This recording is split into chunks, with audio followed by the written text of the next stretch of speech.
আজকে আমরা বন্ধুরা সবাই বন্ধুর বাসায় গেছি যে নারকেল খাবো। আর এই যে গাছে চড়ছে এ আসতে চায় না। হুট করে বললাম যে দোস্ত আজকে বন্ধু নারকেল খাওয়াবে, চলে আয়।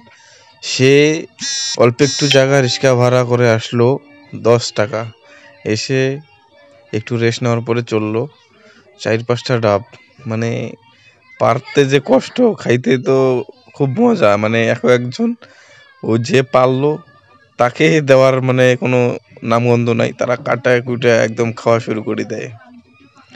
অবশেষে আমরা 4টা ডাব পাড়ার পরে আমরা সবাই মিলে আমার বন্ধুর অস্ত্র বের করলো।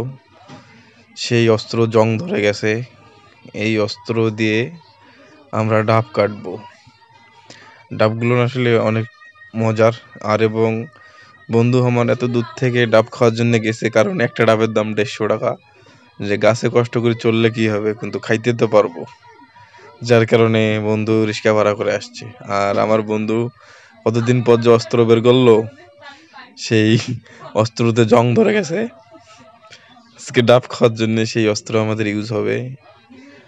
আর ডাব সব মিললে আলহামদুলিল্লাহ সেই দর্শক 4টা ডাব, দর্শক হলো 7 জন।